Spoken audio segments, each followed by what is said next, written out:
Bismillahirrahmanirrahim. Assalamualaikum warahmatullahi wabarakatuh. Al-Fatihah ila ruhi sayyidina habibina syafi'ina Rasulillah sayyidina Muhammad bin Abdullah sallallahu alaihi wa ala alihi wa sahbihi wa azwajihi wa dzurriyyatihi. Inna Allah ya'dilu rajatin bil jannah wa yanfa'una bi asrarihim wa anwarihim wa 'ulumihim wa qadim wa barakatihim في الدين والدنيا والآخرة ويجعلنا من حزبهم يرزقنا محبتهم ويتوفنا على ملتهم ويأجرنا في زمرتهم بالعافية والسلامة ثم الفاتحة إلى أصحاب الكتاب شيخ إبراهيم اللكاني ثم إلى سيف شرها في صالح بن عمر الدار ثم إلى حضرة الوالد الحبيب عبد الله بن محسن العطاس ثم إلى شريف نفعنا الله بهم وبعلومهم لهم الفاتحة. أعوذ بالله من الشيطان الرجيم. بسم الله الرحمن الرحيم. الحمد لله رب العالمين الرحمن الرحيم مالك يوم الدين. إياك نعبد وإياك نستعين اهدنا الصراط المستقيم صراط الذين أنعمت عليهم غير المغضوب عليهم ولا الضالين. آمين. Bismillahirrahmanirrahim. Nawaitu ta'alluma wa ta'lima wa tadhakkura wa tadhkira wa naf'a wal intifa'a wal ifadata wal istifadata wal hisa ala tamassuki bi kitabillahi sunnati rasulillah sallallahu alaihi wasallam wa du'a ila al-huda والدلالة على الخير ابتغاء مرضاته وقربه وثوابه وحسن الخاتمة مع اللطف والعافية وصلاح العاقبة. Bismillahirrahmanirrahim. Alhamdulillahirabbil alamin. Salatu wassalamu ala asyrafil anbiya'i wal mursalin Sayyidina wa habibina wa syafi'ina wa maulana Muhammadin wa ala alihi wa sahbihi ajma'in, amma ba'du. Qala musanniful kitab Syekh Ibrahim Al-Laqani rahimahullah, nafa'ana bihi wa bi'ulumihi fid darain. Allahumma aftah qulubana futuhal arifin wa bihidmatika wansur alaina birahmatika ya arhamar rahimin. Ila an qal fahasibin nafsa wa qallil amala wa rubbaman jadda li amrin wa salah. Maka hisablah dirimu dan pendekkanlah cita-citamu. Berapa banyak orang yang serius menekuni satu perkara, akhirnya sampai juga kepada tujuannya.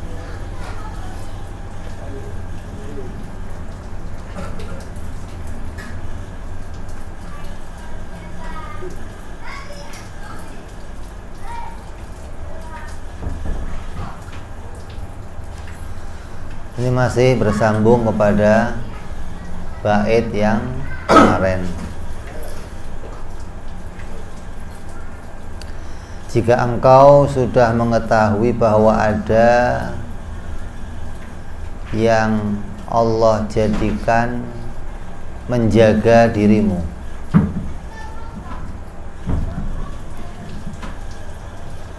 dan menulis amal perbuatanmu, maka hisablah dan telitilah dirimu sendiri atas apa saja yang telah engkau lakukan setiap pagi dan sore. Ketaatan atau kemaksiatankah yang telah engkau lakukan? Kemudian bersyukur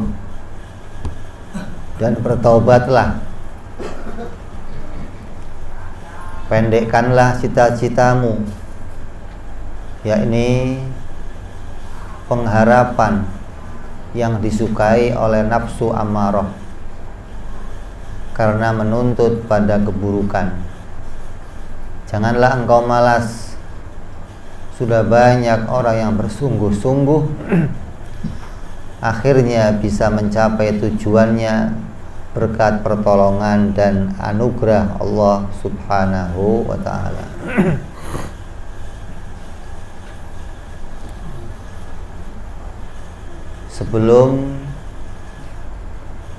Sebelum dihisab, setelah kamu diberitakan bahwa kita ini nanti akan dihisab, akan ada malaikat yang menghisab, menghitung amal perbuatan kita, maka hisablah dirimu terlebih dahulu. Kata Nabi, hasibu anfusakum qabla an tuhasabu. Hisablah dirimu terlebih dahulu sebelum engkau nanti di akhirat akan dihisab oleh malaikat. Apa fungsinya menghisab diri di dunia? Toh sudah ada yang akan menghisab nanti di akhirat. Ngapain pakai dihisab-hisab lagi di dunia? Yang namanya jejak digital itu bisa dihapus nggak? Jejak digital, kata orang sekarang maksudnya jejak digital, itu bisa dihapus nggak? Ente mau kirim SMS nih, begitu ente pencet kirim, ente salah kirim, bisa ditarik nggak? Bisa, nggak jadi kirim gitu? Diedit. Diedit. Itu WA ya?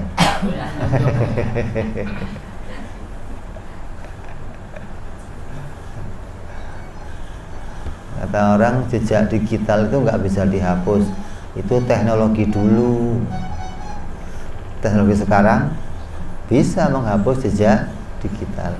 Nah, kalau jejak yang kita kerjakan semua akan tercatat di akhirat, apa bisa dihapus? Bisa dihapus nggak?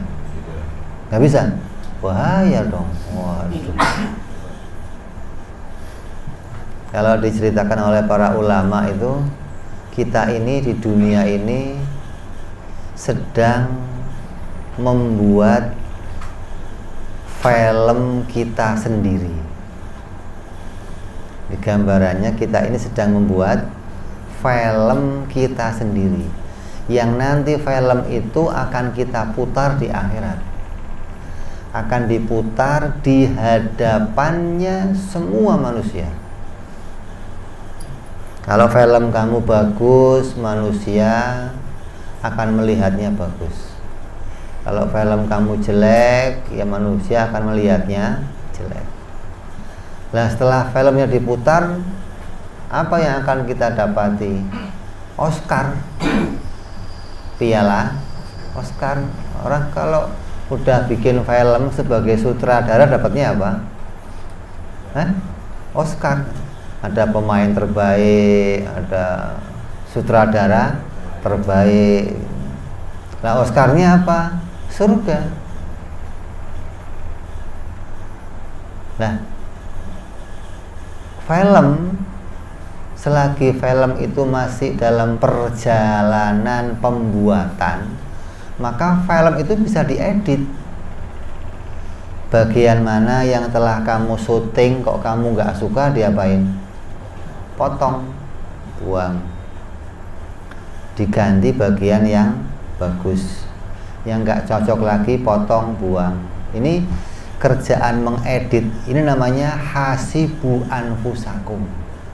Kita meneliti keadaan diri kita, mana yang nggak baik dari diri kita, kita hisab, kita potong, kita hapus. Dengan cara apa? Dengan cara menghisab. Ketika ada yang isinya maksiat, maka kita taubat. Maka taubat itu menghapus atau mengedit bagian yang jelek-jelek dari diri kita. Potong, hapus, potong, hapus. Maka Allah menyiapkan kita waktu sebelum hari kematian kita. Kalau kita kok nggak pernah menghisap diri, nggak pernah memikirkan apa yang telah kita kerjakan, maka itu tandanya kita terpengaruh oleh apa yang jadi bujukannya nafsu ammarah. Nafsu ammarah itu ya kerjanya nggak mau kepada yang susah-susah, pengennya sama yang seneng-seneng, pengennya sama yang enak-enak. Nafsu ammarah itu urusannya pada berapa? 2 perkara. Apa? Ngurusin perut dan bawah perut. Bawah perut apa? Lutut. Urusannya perut sama bawah perut. Urusan perut sama bawah perut itu maksudnya bukan hanya mikirin makan dan wanita. Kadang lebih jauh dari itu. Tujuannya makanan dan wanita. Tapi jalan untuk mendapatkan itu semua apa? Ngerti kamu kalau begini? Bukan begini apa sih? Sekarang ada begini ya. Ini begini yang goyang-goyang nih. Orang ketika otak isinya duit itu pasti tujuannya apa? Makanan, wanita. Bisa beli makanan enak, bisa milih harim yang bagaimanapun ketika saya punya duit. Makanya orang yang terikat sama nafsu ammarah itu terkadang dia tergila-gila untuk memperbanyak hartanya, tujuannya untuk memenuhi kesenangannya tadi. Nah, kita diperintah untuk menghisap diri kita, untuk mengontrol diri kita, agar kita tahu ketika kita mengerjakan sesuatu mana yang baik untuk diri kita dan mana yang enggak baik untuk.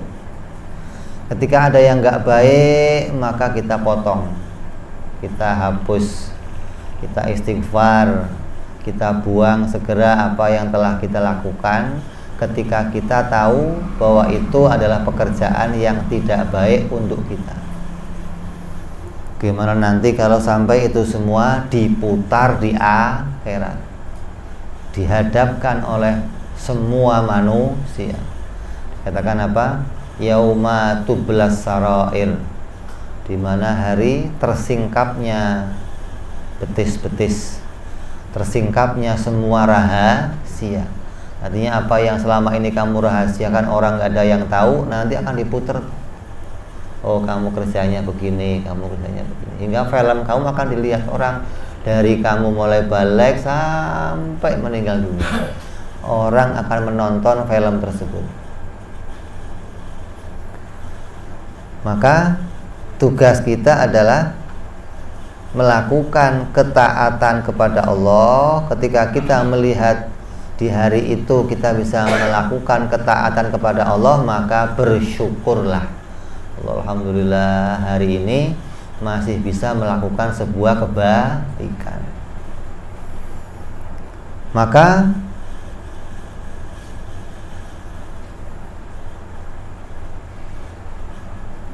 ketika kita melakukan semua amal itu, harus kita merasa bahwa amal tersebut bisa terjadi atas pemberiannya Allah Subhanahu wa ta'ala.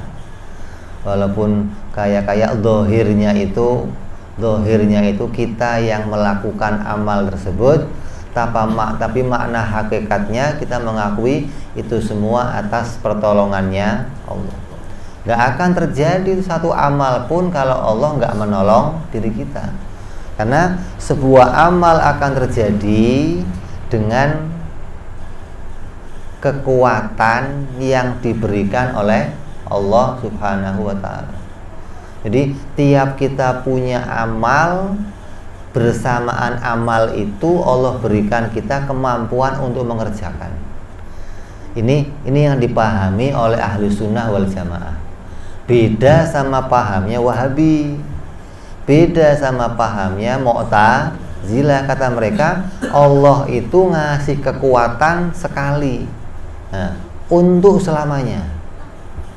Kekuatan ini mau kamu gunakan apa saja, terserah kamu.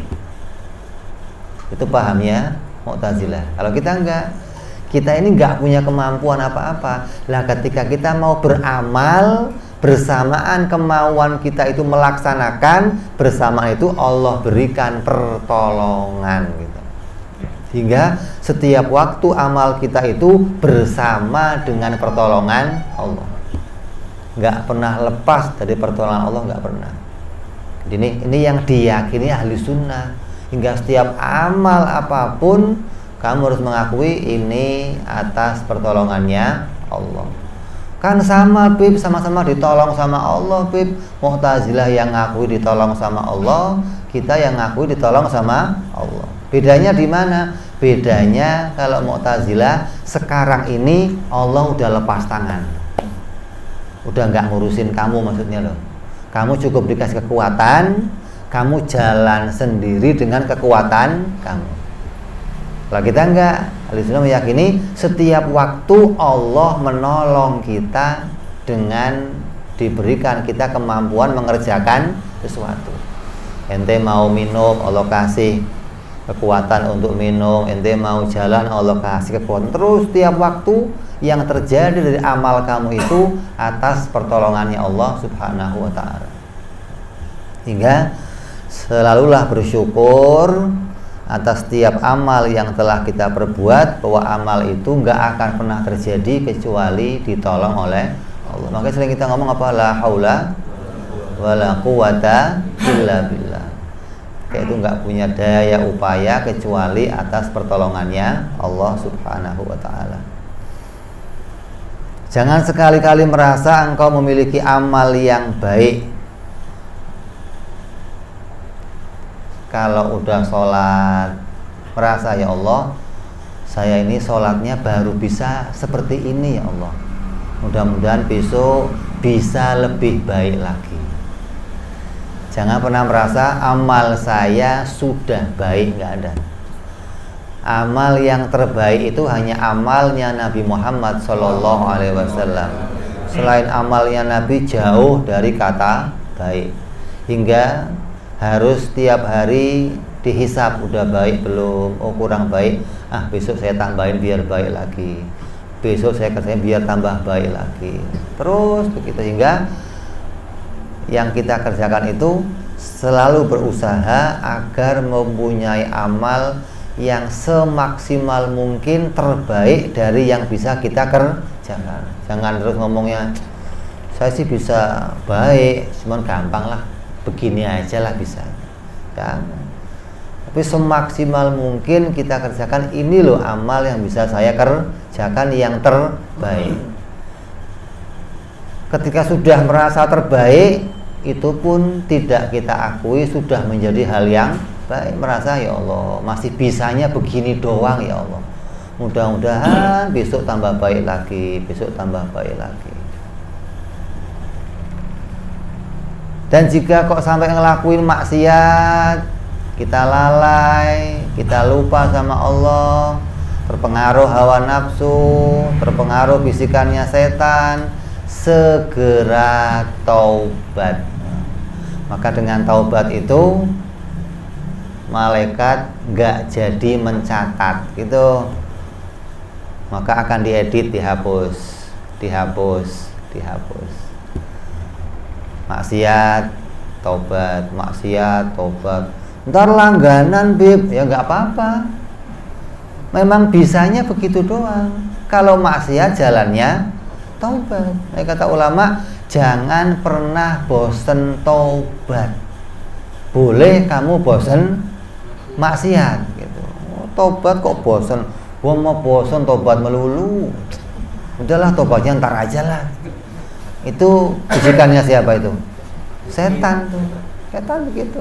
Ente ngapain tobat maksiat lagi, tobat maksiat lagi. Udah ente maksiatnya dulu sepuasnya. Nanti akhirnya baru, nah itu baru tojos tobatnya.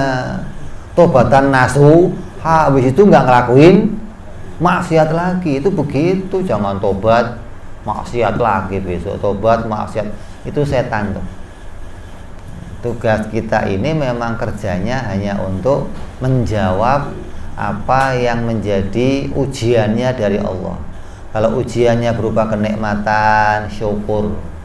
Kalau ujiannya berupa hal yang pahit-pahit, sabar. Kalau ujiannya kok berupa kemaksiatan, taubat. Memang itu jalan itu, nggak ada jalan lain, nggak ada. Jadi jangan sampai dipengaruhi oleh apa yang menjadi bisikannya setan. Juga ya jangan gampangin, maksiat ntar tobat gampang lah, maksiat ntar gampang tobat lah, ntar gampang tobat lah. Ini namanya langganan jadinya. Ya, jadi bagaimana kita ini berusaha untuk selalu jadi orang yang baik. Kok sampai tergelincir maksiat, maka jalan keluarnya segera bertobat. Maka setiap kamu ingin melakukan sesuatu, jangan langsung melakukannya, tapi pertimbangkan dahulu. Apakah hasil yang akan engkau peroleh, apa kira-kira berakibat baik atau berakibat buruk? Ngelakuin apa saja. Ini hasilnya apa nih? Apa ada riyaknya, apa ada takaburnya, apa ada sombongnya, apa hasilnya akan maksiat kepada Allah, apa hasilnya. Maka ketika kamu meneliti itu, maka amal kamu akan jadi amal yang bersih dari berbagai macam penyakit. Tapi kalau setiap mau amal, lo kerjain aja lah, berarti kamu nggak pernah meneliti amal kamu itu disertai dengan apa di dalamnya. Maka dikatakan apa? Niatul mu'min khairun min amalih. Niatnya orang mukmin itu terkadang lebih baik dari amalnya. Kenapa? Karena waktu niat belum kecampuran sama riya, kecampuran sama sombong, belum ada amalnya sih. Tapi ketika dia mulai beramal, kadang udah kecampuran sama sombong, dilihat orang, riya, pamer, maka jadi rusaklah amal tersebut. Jika perbuatan itu tidak ada manfaatnya untuk kepentingan akhiratmu, jangan sekali-kali kamu lakukan. Nah, kadang kita itu pengen nyoba-nyoba, coba sekali lah, coba sekali lah. Setan itu memang nyuruhnya sekali doang, nggak pernah setan nyuruh 2 kali, nggak pernah. Nyuruh maksiat, lu sekali ini aja, nanti sekali lagi, nggak pernah 2 kali aja, nggak pernah. Setan nyuruh cuman sekali, nggak ada disuruh 2 kali, nggak ada. Sekali tapi terus-terusan, sekali lagi, ya akhirnya langganan gitu loh. Jangan sampai engkau menyusahkan malaikat katabah. Ini emang nyusahin doang kata malaikat. Aduh, orang nyusahin aja lagi, nulisnya buruk lagi, nulisnya buruk. Kalau malaikat yang nulis kebaikan seneng nulis kebaikan kamu, yang nggak seneng malaikat yang nulis keburukan. Mereka minta pensiun, kenapa begitu? Allah ya Allah, saya pensiun aja dah ya Allah. Ya orang kok kerjaannya maksiat tiap hari ya Allah. Maka janganlah jadi orang yang senantiasa menyusahkan malaikat katabah yang akan menulis amal-amal perbuatan buruk kita. Jadikanlah mereka itu pensiun, betul-betul pensiun dari menulis kemaksiatan kita, yang sibuk malaikat yang menulis kebaikan. Seorang mukmin itu tidak diperbolehkan berangan-angan bahwa hidupnya akan lebih dari 24 jam.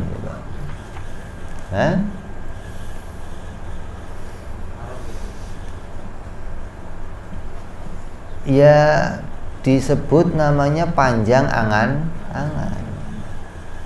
Maka Nabi itu orang yang nggak pernah panjang angan-angan. Katakan apa? Kata Nabi, ketika Nabi makan nih, memasukkan nasi ke mulutnya, Nabi nggak pernah berangan-angan akan makan lagi. Ini aja belum habis. Kalau kita kan enggak. Ini masuk, ininya nyiapin lagi. Ini belum masuk. Pikirannya udah nasi masih ada nggak nasinya? Nah ini belum habis. Nasi masih ada nggak? Saking panjangnya angan. Apalagi perempuan, kulkas kalau belum penuh, belum lega dia. Ini buat hari ini buat hari ini buat hari ini buat hari ini. Kok stok kulkas habis gitu? Waduh, geger dah. Kenapa? Panjang angan. Nabi kalau melangkah satu langkah nggak pernah mikir ini mau melangkah lagi. Ini aja belum nyampe. Maksudnya apa? Pendeknya angan-angan Nabi dengan selalu bergantung kepada pertolongannya Allah. Nggak pernah bergantung kepada kemampuan dirinya dengan mikirin yang akan datang. Orang yang banyak mikirin yang akan datang itu, berangan-angan akan begini punya, itu pasti kebanyakan bergantung kepada kemampuannya sendiri. Berarti saya nggak boleh dong Beb bikin jadwal Beb, nggak boleh saya bikin rencana. Boleh bikin rencana boleh, tapi dibarengi banyak persyaratannya. Rencananya baik, rencananya nggak berisi maksiat, rencananya untuk tambah takwanya kepada Allah, rencananya disertai dengan insya Allah, dengan pertolongannya Allah gitu. Bukan sekedar membuat rencana tapi disandarkan pada kemampuannya sendiri.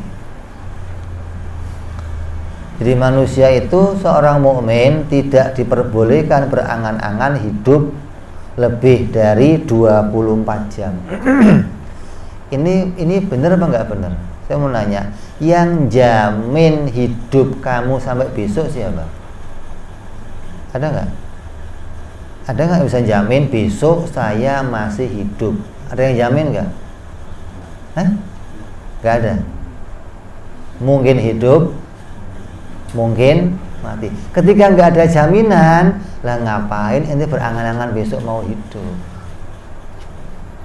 Oh, nggak ada jaminan, nggak ada yang jamin. Kok besok masih hidup? Alhamdulillah.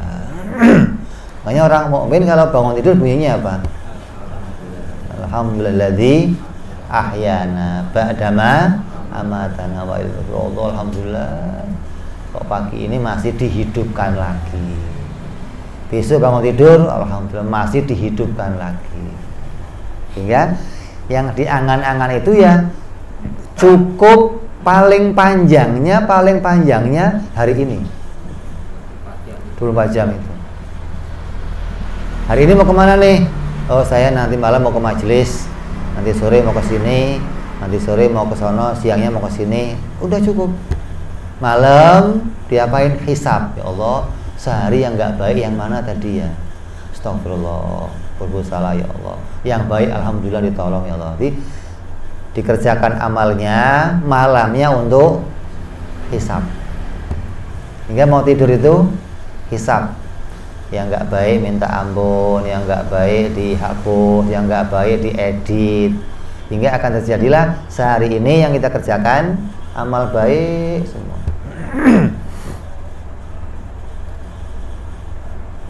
Kecuali yang boleh berangan-angan para ulama ahlil akhirat yang memiliki angan-angan berumur panjang agar bisa bermanfaat memberi petunjuk kepada orang-orang muslim. Bahkan mereka mendapatkan pahala atas niat tersebut. Nah, kalau kita niatnya mau panjang umur apa gitu maksudnya.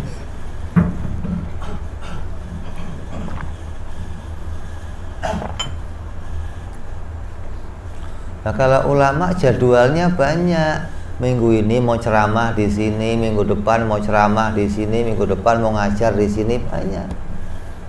Mudah-mudahan masih panjang. Mulai kalau kita yang dicita-citain mau apa gitu maksudnya loh. Santri gimana? Boleh. Kerjanya apa? Taklim. Oh, hari ini saya mau ngaji di sini, besok saya mau ngaji ke majelis ono, besok mau angan-angan isinya baik semua.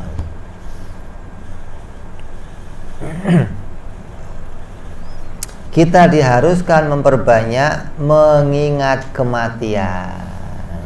Bukan ulama tugasnya yang jamin saya besok hidup siapa. Yang diingat kalau saya besok mati, amal apa yang sekarang saya bawa. Itu diperintahnya begitu. Jika seseorang masih hidup di saat pagi hari, belum tentu akan menjumpai sore hari. Jika masih hidup di sore hari, belum tentu menjumpai apa? Pagi harinya. Maka Rasul kata Nabi apa? Sallallahu alaihi wasallam, "Kun fid dunya ka'annaka gharib." Jadilah engkau di dunia seakan-akan engkau itu seperti orang yang sedang bepergian. Orang yang bepergian itu ada yang mengatakan apa? Bekalnya nggak perlu banyak-banyak. Artinya nggak usah berangan-angan mau perginya ke Bekasi, bawanya bekal beras sekarung gitu, repot nggak bawanya? Mau Bekasi doang kok bawa bekal beras sekarung, kayak mau pergi ke Malaysia ini bawanya beras sekarung, nanti kan buat makan hari ini, mau cuman ke Bekasi, bekalnya seberapa? Ya cukup ya yang enteng aja gitu loh. Saya mengatakan lagi seperti orang yang bepergian itu maknanya apa? Kamu seperti berlabuh sebentar doang di sini. Habis ini kamu akan menuju ke tempat yang lain lagi. Maka ketika kamu di sini sebentar ini, ya nggak perlu mencari apapun yang banyak.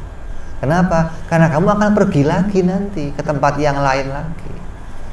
Ketika sedang berlabuh di sini, maka ya secukupnya kamu kerjakan. Kayak digambarkan ada kapal yang berjalan, kemudian kapal itu si nahkodanya ngasih pengumuman, kapal ini akan berlabuh di Jakarta, tapi hanya akan berlabuh 1 jam. Segeralah beli kepentingan kamu, segera naik kapal kembali, kita akan melanjutkan perjalanan. Nah, ketika berlabuh 1 jam itu ente turun, ngapain? Cari kepentingan untuk tempat yang akan dituju berikutnya. Di sana yang dibutuhkan apa? Maka cari bekal di sini gitu loh. Nah, yang repot begitu turun ketemu janda heran, nempel di situ, kapal jalan ketinggalan. Yang repot begitu kan, kecandel janda. Itu nafsu begitu apa? Nafsu itu, nafsu amarah itu melihat dunia itu indah, bagaikan pengantin yang dirias. Hingga nafsu itu lihat apa saja senang. Lihat makanan senang, lihat pakaian baik senang, lihat mobil senang, lihat perhiasan, semua maunya sama nafsu diambil semua tuh. Karena nafsu lihat dunia itu bagaikan pengantin. Nah, kalau orang yang nggak bisa melihat hakikatnya dunia, maka dunia yang dihiasi ini ya kayak menggiurkan. Lah yang tahu hakikatnya dunia apa? Seperti nenek-nenek yang dirias. Dunia udah tua belum? Kalau ada nenek-nenek kok dirias, itu senang ya. Itu hakikatnya dunia. Nenek-nenek dibedakin, kasih lipstik, dipajang di tempat pengantin, ente jadi lakinya, kira-kira cocok ya. Itu yang tahu hakikatnya. Yang nggak pernah tahu hakikat dunia akan memandang yang di sebelahnya apa? Wanita cantik, putih. Ini tertipu sama pandangan kepada dunia. Makanya orang-orang ahli akhirat nggak pernah tertipu sama dunia. Lah kita ahli dunia, ya kerjaannya senang-senang lihat dunia.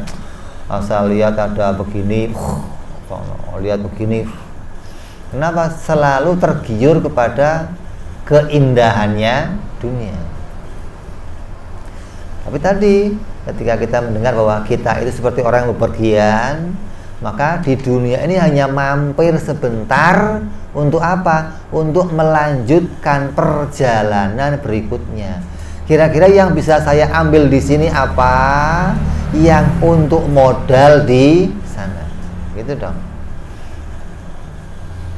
Kalau kamu dari sini bawa real, mengumpulkan real, tuker real, mau dipakai untuk ke Saudi, di sana laku nggak? Laku. Saya mau kemana? Saudi. Berarti yang saya siapkan apa? Real. Kok yang disiapkan rupiah di sini untuk berangkat ke Saudi, di sana nggak laku. Bro, ini salah uang ente. Buat apa begini? Kayaknya orang yang ngumpulin harta banyak, ngumpulin apa? Kesenangan yang banyak, ketika sampai ke akhirat itu nggak kepake semua. Yang kepake di sana apa? Amal soleh. Ketika hartanya bisa dipakai untuk beramal, berbuat kebaikan, maka di sana itu yang laku gitu loh. Ada orang ngumpulin duit berjuta-juta, bermiliar-miliar untuk apa? Ini saya simpen, saya siapin. Siapin untuk apa kalau mati bisa dipakai? Jadi orang-orang yang ngumpulin dunia itu tertipu, dianggap duit saya itu yang saya kumpulkan itu duit saya, dipikir begitu. Ini orang tertipu nih.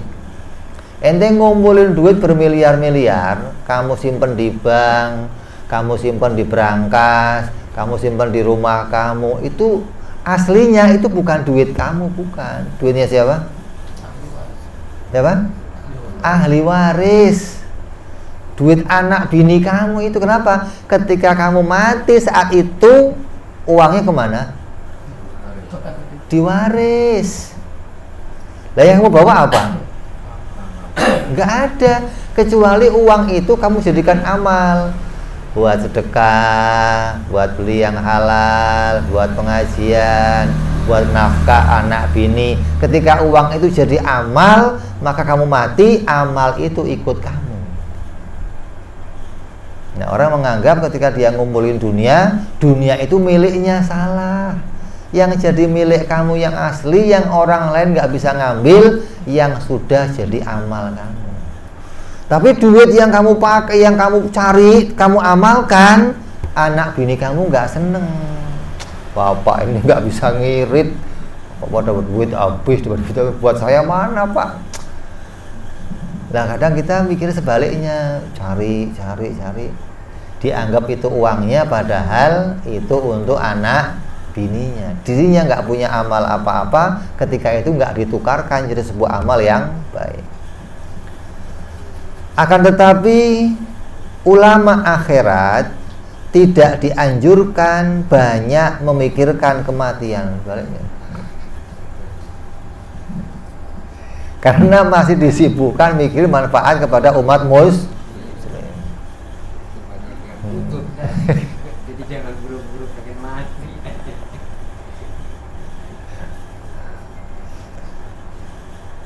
Orang yang sedang mencari ilmu yang bermanfaat, ilmu untuk bekal nanti ke akhirat, juga tidak dianjurkan memikirkan kematian. Tapi cari ilmu mikirnya mati, lemes. Hah? lagi ngapalin nih, ngapalan mati bisa ngapain ngapalin bukan nggak jadi ngapalan gitu.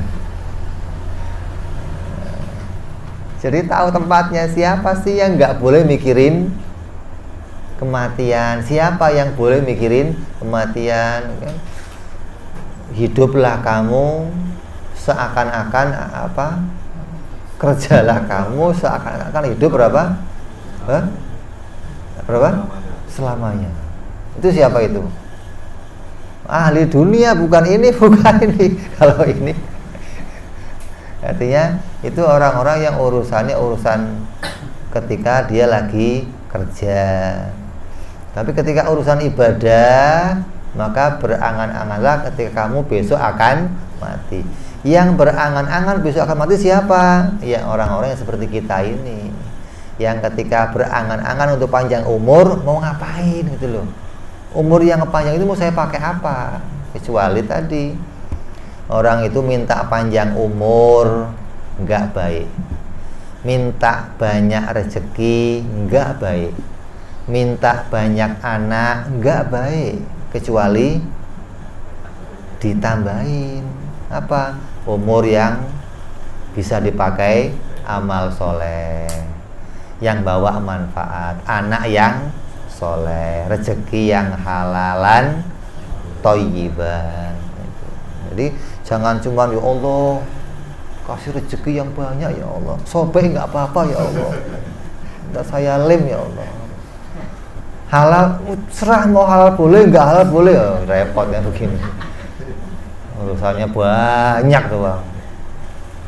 Asal doa sampai di Ka'bah, Allahumma fulus, Allahumma fulus, Allahumma fulus ya Allah, fulus otaknya.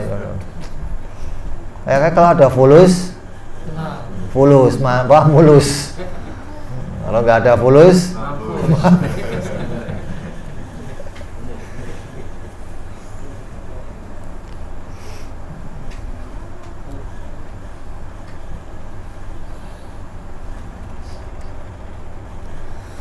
maka berpikirlah bahwa engkau akan mengamalkan ilmumu atau sukses dalam mencari ilmu. Ini dua orang nih, taklim wal muta'alim. Nah, dikatakan ad-dunya itu la mal'unun mal'unah. Dunia itu seluruhnya terlaknat kecuali dua ini, orang yang belajar ilmu dan ngajar ilmu. Yang belajar ilmu isinya apa? Memanfaatkan hartanya untuk taklim, duitnya untuk ongkos ke sono, untuk beli apa? Sarung, untuk beli koko, untuk ibadah, maka manfaat. Yang ngajar ya begitu, dia cari apa yang manfaat untuk ngajarnya, untuk kehidupannya, untuk maka akan harta yang dia pakai itu bermanfaat. Dua ini kenapa? Isinya apa? Zikrillah. Yang ngajar ilmu ya isinya zikrillah, yang belajar ilmu isinya zikrillah.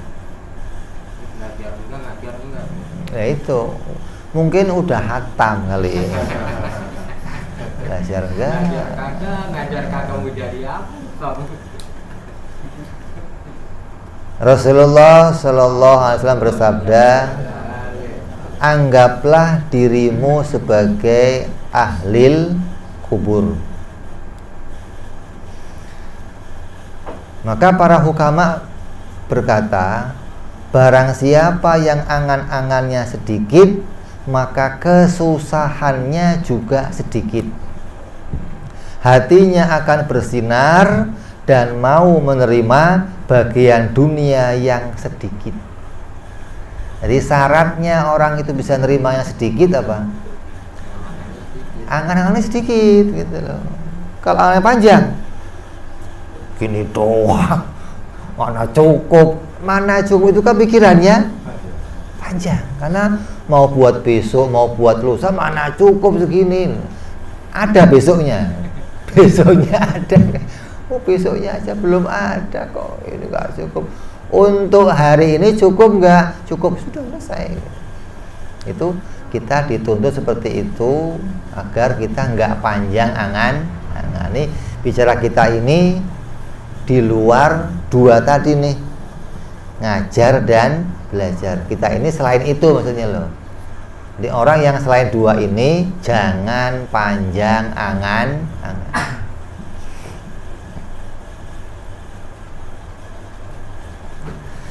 Di dalam kitab Minhajul Abidin Hujjatul Islam Imam Ghazali radhiyallahu ta'ala anhu wa nafa'ana bihi wa bi ulumih, dia berkata, ketika seorang hamba memiliki angan-angan yang panjang akan timbul 4 perkara.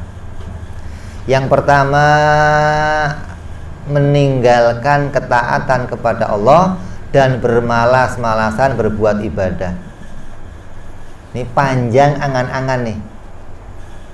Mikirin sebulan lagi, mikirin minggu depan, mikirin ketika ada kerjaan, ada proyek, ibadah ditinggal. Itu pasti itu. Karena di pikirannya, ini kalau nggak saya kejar, nggak dapet, yang depan nggak akan bisa saya capai.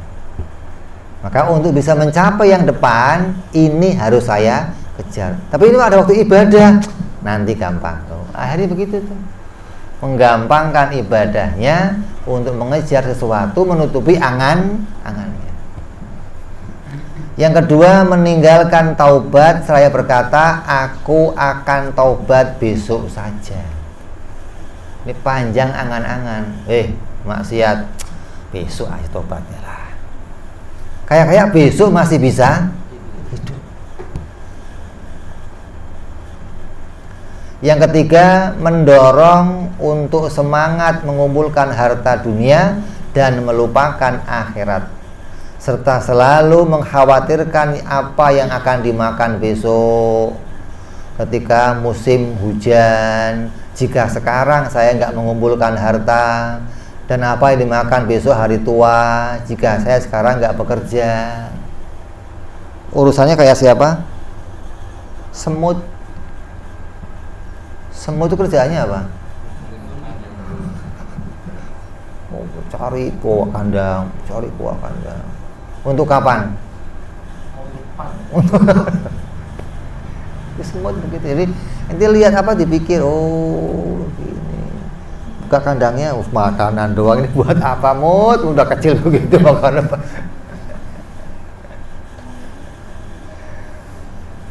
Itu manusia begitu. Terus yang keempat, hatinya menjadi keras. Sebab ketika seseorang selalu memikirkan sandang pangannya, dia tidak akan memikirkan atau mengingat tentang kubur dan kematiannya, sehingga hatinya akan menjadi keras. Ketika dinasihatin, ini mau mati, cerewet ente. Ini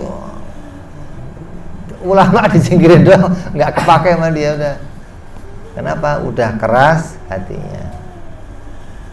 Ada lagi ulama mengatakan, umurmu di dunia ini hanya 3 hari.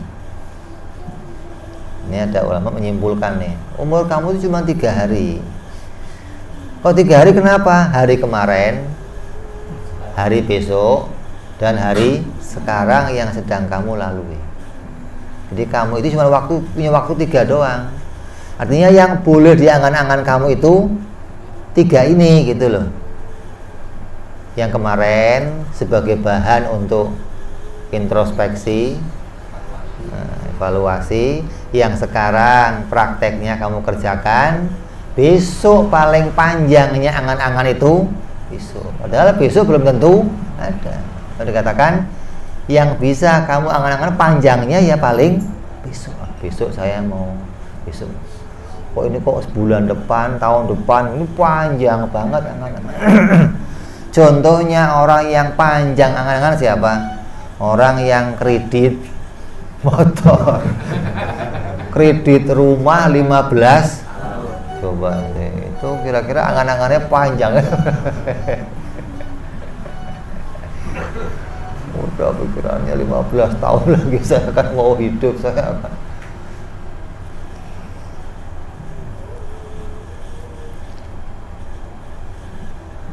Ada yang mengatakan lagi umurmu hanya 3 jam. 1 jam yang lalu, 1 jam yang sekarang, dan 1 jam yang akan datang. Itu lebih apa? Pendek lagi tuh. Ambillah kesempatan pada jam yang sedang kau lalui, karena 1 jam yang sudah lewat itu sudah terbuang hilang, dan 1 jam yang akan datang belum tentu akan bisa kamu dapati. Ada lagi yang paling pendek lagi. Hidupmu itu hanya 3 hembusan nafas. Nafas yang barusan udah kamu selesai, sekarang sedang selesai, sama nafas yang nanti akan kamu hirup. Tiap nafas itu bersama amal kamu. Di nafas yang sekarang, amal apa yang saya kerjakan? Nafas yang tadi, amal apa yang sudah saya kerjakan? Nafas yang berikutnya, amal apa yang akan saya kerjakan? Itu angan-angannya Nabi di situ tuh. Nggak pernah berangan-angan mengajarkan orang panjang. Artinya Nabi menuntun kita, orang-orang yang awam ini, untuk bisa akalnya itu ya menerima pembagian yang sedikit dari Allah gitu. Ketika kamu nggak panjang angan-angan, maka mesti nerima yang sedikit. Dapat berapapun, alhamdulillah, alhamdulillah, alhamdulillah. Maka kesimpulannya,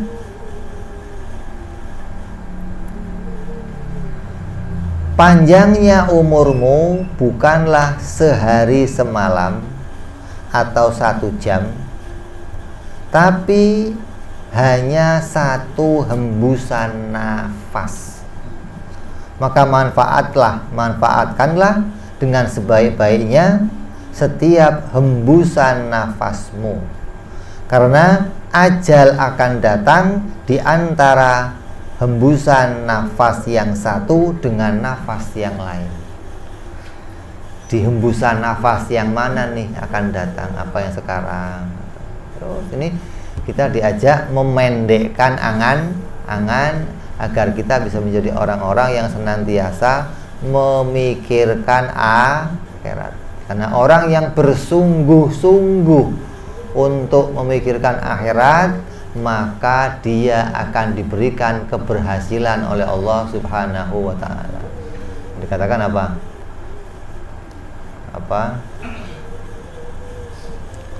Allah tidak akan merubah keadaan suatu kaum hingga kaum itu merubah keadaannya sendiri. Ini mestinya ayat ini untuk urusan akhirat. Sekarang dipakai untuk urusan fulus. Kalau ente nggak kerja, ya Allah nggak kasih kamu fulus. Kalau kamu kerja, baru Allah kasih kamu. Tapi ayat ini mestinya ini menunjukkan kepastian gitu loh. Orang yang bersungguh-sungguh urusan akhirat pasti gitu loh, Allah akan jadikan dia dalam keberhasilan. Tapi orang yang ngurusin dunia pasti nggak berhasil. Ayat tadi itu pasti apa nggak pasti? Kalau pasti berarti mestinya ayat tadi nggak menuju urusan dunia, urusan akhirat. Karena dibalik ya, orang yang sungguh-sungguh mengejar ilmu, mengejar pengetahuan, mengejar amal, mengejar membersihkan segala keburukan dirinya, berusaha mengisi dirinya dengan sifat-sifat yang baik, maka Allah akan jadikan keberhasilan. Ini hikmah yang disampaikan hari ini, bahwa kita diperintah menghisab diri kita sebelum kita nanti dihisab. Karena dengan menghisab diri kita akan bisa mengedit apapun yang buruk, mengisinya dengan perkara-perkara yang baik, hingga kita akan punya kesempatan untuk menjadi orang-orang yang diberikan kesuksesan oleh Allah di dunia dan di akhirat nanti, insya Allah. Kita sambung pada hikmah yang akan datang. Wallahu a'lam bishawab. Wa ila hadratin Nabi. Al-Fatihah. A'udzu billahi minasyaitonir rajim. Bismillahirrahmanirrahim. Alhamdulillahirabbil alamin arrahmanir rahim maliki yaumiddin. Iyyaka na'budu wa iyyaka nasta'in ihdinas siratal mustaqim. Siratal ladzina an'amta 'alaihim ghairil maghdubi 'alaihim waladdallin. Amin. Ya Rabbana tarabna وأننا أسرافنا على لظى أشرافنا فتوب علينا توبة تغسل كل حوبة واستر لنا عوراتي وآمن روعاتي واغفر ربي ومولودينا والآل والإخوان وسائر الهلان وكل ذي محبة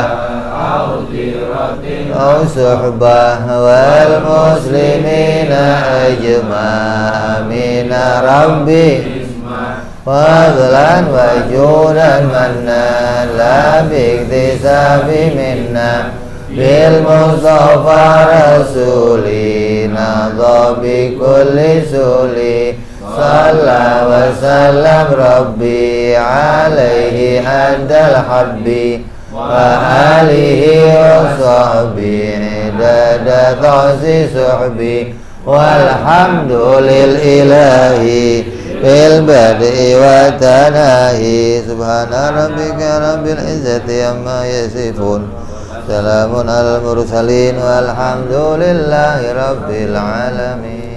Assalamualaikum warahmatullahi wabarakatuh.